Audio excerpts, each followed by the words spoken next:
What's up guys, as is tradition, let's go ahead and compare the biggest and best offerings from both Samsung and Apple in this video. The Samsung Galaxy Note 8 and Samsung Galaxy S8 Plus versus the iPhone 10, the 10th anniversary iPhone. Now these things are extremely similar, they're selling at very similar price points, they're direct competitors to one another, but at the same time they couldn't be any more different. So that's why this is such a difficult video to make, but I still wanted to make it. Now I wanted to preface this video by saying I'm not promoted by either Samsung or Apple. They do not pay me. They do not send me free products. I do not get pleasure from, having one win over one thing or the other do something better than the other. I mean, I'm just going to talk about these phones, how they compete on paper, and let you guys decide for yourselves which one is better for you. I'm not trying to promote one or the other, guys. So anyways, let's go ahead and see how these compare features, design, software, everything wise in one little video. And I'm lumping the Samsung Galaxy Note 8 and S8 Plus together into one just because they're very similar. Aside from a 0.1 inch screen difference, a dual lens camera that's not all too different in testing, and a stylus, they're pretty much the same phone on the inside. So I'll be comparing them both in one video just to make things a little bit easier. Now, I wanted to start with build and durability. The iPhone 10 has a stainless steel border, something unheard of in smartphones. I mean, the Essential phone has a titanium border, but this is stainless steel. We don't hear about that much. This guy has an aluminum one. It's equivalent to aluminum 7000 in my earlier drop tests. Quite tough for aluminum, but still can gouge pretty easily, can dent. So I will be interested in seeing how these do compare in a drop test. As for the display materials, this has a Gorilla Glass 5 material, which is pretty durable. 80% of the time, from 5 feet, your phone will survive, according to Corning. Now, this guy has a new glass that Apple says is the toughest glass in the smartphone market right now. That's amazing. That's an amazing claim. I would really like to test that. Water resistance here is not on the same page. The iPhone X has an IP67 rating, unfortunately, which was rumored to be the IP68 rating of the Note 8 and Galaxy S8 Plus. So this guy can go 5 feet underwater for 30 minutes and survive. This guy can only go 3 feet. So quite a divide there, unfortunately. Not as pool friendly, the iPhone 10. Now, comfort and usability. The iPhone 10 is a device that can easily fit in the palm of your hand. And for me, I can reach almost every area of the display with one finger. That is amazing. This is a phone that's definitely not made to be used with one hand. I mean, you got to stretch so far just to get anywhere. And of course, it has a stylus, so it's not really meant to be used with one hand. It's meant to be precisely manipulated with this stylus, to get a bigger picture, to multitask. And that's not something you can do effectively with one hand. So these definitely have a different approach to the displays. You've got a 5.8 inch one here, 6.3 inch here. It's huge, really. But believe it or not, this thing is beating out the iPhone 10 in terms of screen to body ratio. The Note 8 has an 83.2 versus an 82.9 screen to body ratio, just barely winning over the iPhone 10. And as far as unique screen technology goes, each have their own. So the iPhone 10 has the True Tone display, which will match the color temperature of your display to your ambience. It does also have 3D touch everywhere on the display, and it does support Dolby Vision for its HDR display. Now, the Galaxy Note 8 has that curved edge display, which you can use for several shortcuts.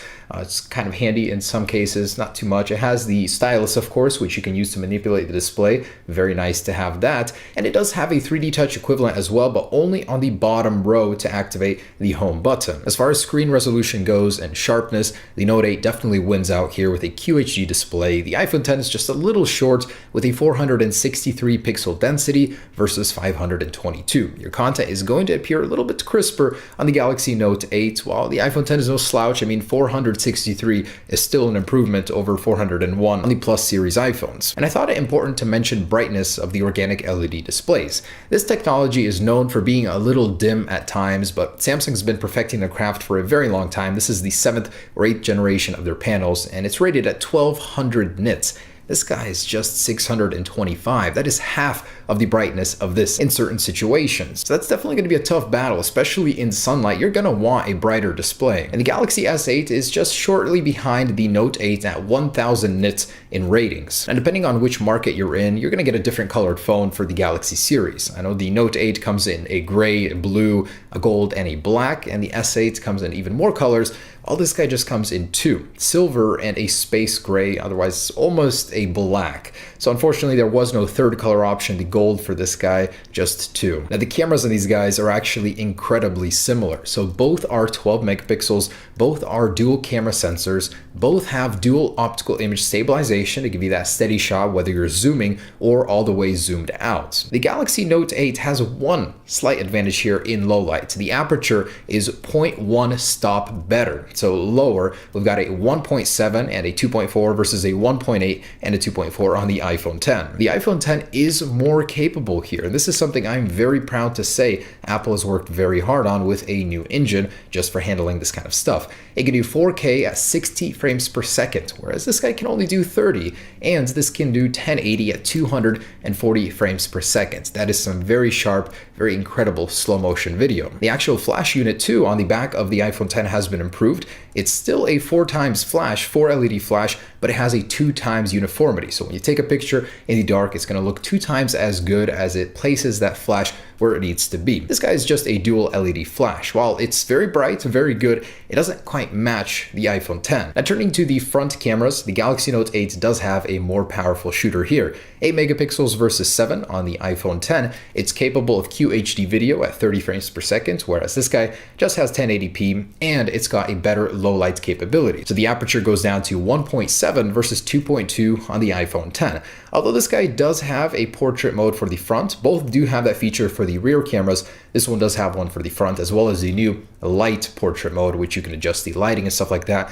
This guy does not have an equivalent for that. And not to mention the new animojis, the 3D facial tracking, which is a biometric safety feature, but also a really cool camera feature as well. Something that this guy cannot compete with. So as far as biometrics go, this does have a Touch ID sensor or fingerprint sensor on the rear. This does not have a fingerprint sensor anymore, removing that convenience factor. Although in this guy, the placement just kind of sucks, but it does make up for it with iris scanning. So if you want to have a Face ID equivalent, you do on the Note 8. This does not have iris scanning, but it has 3D facial modeling, which is also a great way to unlock your device securely. Now LTE. Apple actually caught up on the LTE speeds, as the official LTE speed of this guy is now 1 gigabit, matching this with a 150 megabit upload on both. And moving on to processors, this is truly one place that Apple dominates. They claim that the Apple A10 is the world's fastest smartphone processor, period, right now. In fact, in a test, the Samsung Galaxy Note 8 lost out in a real-world test to the iPhone 7 Plus. Can you imagine a processor that's 25% faster for the faster CPU cores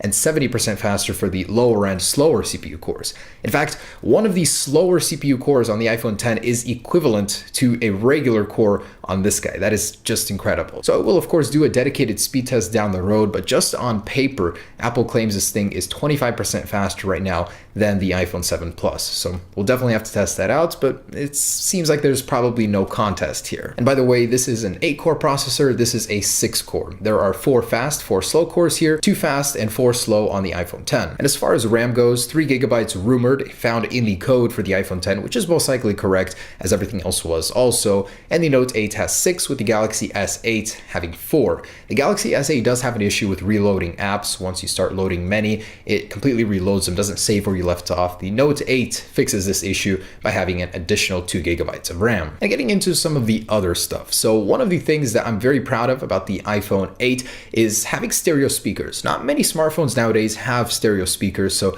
it's really great. And they're 25% louder than the iPhone 7 and 7 Plus and have more bass now as well. But the Note 8 does make up for that with the headphone jack. Unfortunately, the iPhone 10 still does not have one. It will not get one anymore. So for the people that haven't updated to a full Bluetooth lifestyle, having that headphone jack probably is a convenience factor. And something I wanted to mention about the iPhone 10, you really can't put a price on convenience. And the W2 chip and upgrade over the W1 in the iPhone 10 is amazing. It now has 85% faster Wi-Fi and 50% more efficient Bluetooth, which means your connections to your products are only going to get faster now. That is awesome, and that is something that I absolutely love. The instant pairing with AirPods, with compatible products, Really cool. As far as storage goes, this comes in 64 and 256 gigabyte flavors.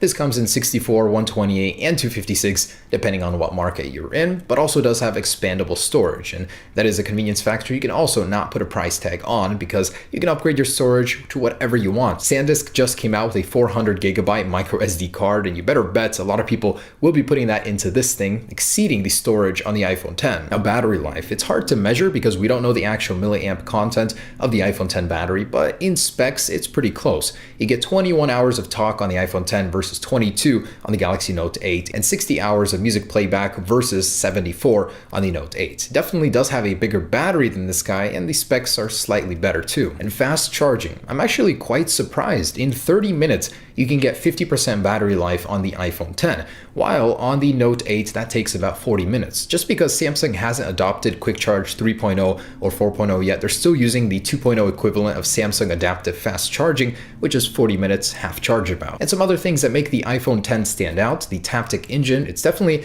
a more prominent vibration motor. You definitely feel it more. It gives you more feedback than a standard vibration motor like in the Note 8. There's also the new Animojis, facial tracking. That is definitely a cool thing, 2 years ahead of the competition apparently. And the portrait light mode, very cool, but I'm sure Samsung will add something like that in the future, possibly even in an update. The Galaxy Note 8 has a stylus, which is a convenience factor on its own. Multitasking with this thing is much easier, not to mention split screen multitasking. You get an always on display with the organic LED display on lock screen, something of course Apple could add in the future, but don't have currently. There's a USB-C port, which means you can charge your laptop, your phone, anything with this same port. USB-C is becoming the standard, and Apple is still resisting it with their Lightning port. You can dock this thing and it becomes a literal computer. And price. So pricing here is actually pretty similar. The Galaxy Note 8 comes in at $929 on some carriers and jumps up to about $960 on others. This thing starts at $999 and then expands beyond that. You definitely get some things that you don't get on the other. They're pretty similar. Software, of course, sets them apart in more ways, but I'm not going to get into too much of that because it's mostly an Android versus iOS debate there. But I gotta say, both great phones. I love that they both do something that the other doesn't, giving you a reason to get one or the other. They are very similar phones, both with their bezel-less displays or close to bezel-less displays, massive batteries, wireless charging, dual cameras with dual OIS on both. Both have facial recognition. This one has iris, this one has actual facial recognition. Both have fast charging. I mean, they are pretty similar phones. It's once you get into the details that you learn the ups and downs of each other. So hopefully this video made that a little bit easier for you deciding between these phones. If you're at heart an Android person, it's going to be hard for you to switch over to the iPhone, but hopefully the adoption of wireless, fast charging, and the organic LED display has made that easier. Anyways, thanks for watching, guys. Stay tuned. And if you're trying to decide between a 10 and an 8 Plus, be sure to check out that video that I compared those. Anyways, you guys got at least a month to decide between these phones if you haven't already. Peace.